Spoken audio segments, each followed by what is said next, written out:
Europe 1, il est 7h16. Il s'appelait Michael Brown et depuis une semaine, son visage est omniprésent dans les médias américains. Un jeune homme de 18 ans, noir, tué par un policier blanc, victime du racisme. C'est la question qui fâche de 7h15. Avec vous, Jean-Philippe Ballas. Bonjour Nicole Bacharan. Bonjour. Politologue, notre spécialiste des États-Unis ici à Europe 1. C'est vrai que c'est une question qui bouscule un petit peu, qui plus est dans un pays où le président est noir, les États-Unis, Barack Obama, on ne le présente plus évidemment. N'empêche, quand on voit l'état d'urgence, quand on voit les scènes d'émeutes quasi quotidiennes à Ferguson, on a l'impression parfois qu'on est revenu aux heures les plus sombres de l'histoire des États-Unis. C'est votre sentiment ou pas ? Oui et non, c'est évidemment un peu facile de vous répondre comme ça, mais oui, quand on voit des images qui ont l'air d'images de guerre, quand on voit l'immense débat qui s'est réouvert une fois de plus aux États-Unis, à la fois sur le racisme ordinaire, mais particulièrement sur le racisme de la police, et plus encore sur les méthodes militaires de cette police qui font peur à tout le monde, et je dirais non parce que, et heureusement, jusqu'à présent, ces émeutes restent circonscrites.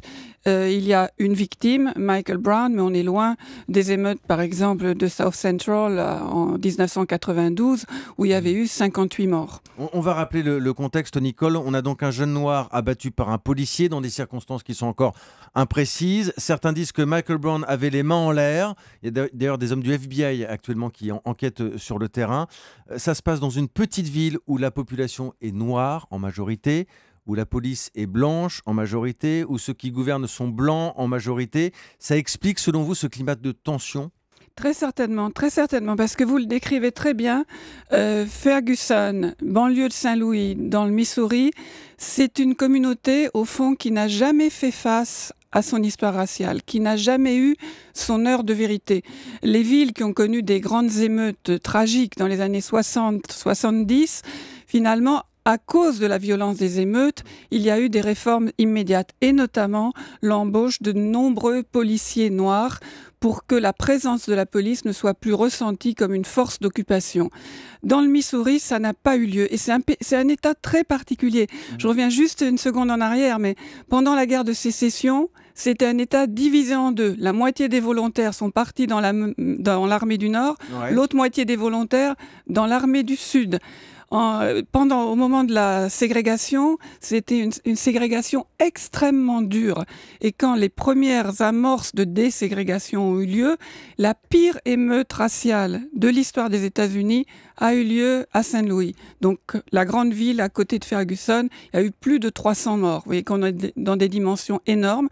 Les Blancs, comme partout un peu, on fuit la ville, puis on fuit les banlieues proches, ce qui vous donne ensuite une banlieue comme Ferguson à 2/3 noirs, petite banlieue, 21 000 habitants, mais où effectivement le maire est blanc, le conseil municipal est blanc, le conseil académique est blanc, et il y a 53 agents de police, toute la police qu'on voit, elle vient des alentours, 53 agents de police, 3 noirs là-dessus.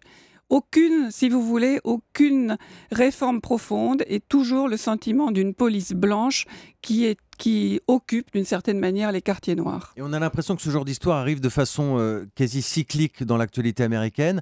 Quelle est la position de Barack Obama dans ce genre d'affaires ? Alors c'est vrai que Barack Obama a une position très particulière, de même que son ministre de la Justice, qui est aux avant-postes aujourd'hui pour réclamer une 3e autopsie qui sera faite par les autorités fédérales. Et le ministre de la Justice, Eric Holder, est noir également. Et Barack Obama se trouve commandant en chef du pays, donc au sommet responsable de la conduite de la police, qu'il ne peut pas complètement désavouer, mais qu'il cherche à retenir dans des formes acceptables. Et de l'autre côté, il a une parole pour expliquer ce que ça signifie d'être noir aux États-Unis et particulièrement d'être un jeune homme noir aux États-Unis. C'est dangereux d'être un jeune homme noir aux États-Unis. On se sent menacé par la police.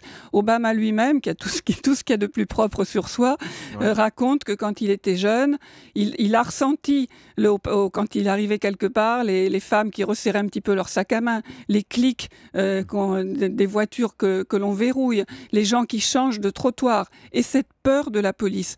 Et toute mère noire aux États-Unis, quand elle a un adolescent, surtout un grand garçon costaud, qui peut faire un petit peu peur, avec une casquette de baseball, avec une casquette, peut-être un jean un peu baggy, elle a peur. Elle a peur qu'il fasse la moindre petite faute, qui aboutissent au destin de Michael Brown. Malgré tout, on a l'impression qu'à chaque fois que Barack Obama prend la parole, il fait très attention aux mots qu'il emploie parce que c'est un président noir, le premier président noir de l'histoire des États-Unis, mais ce n'est pas le président des Noirs, ce n'est pas le président d'une seule communauté. Absolument. Et c'est le président de tous les Américains. D'ailleurs, si vous regardez la politique internationale, plus personne ne s'intéresse au fait que c'est un président noir.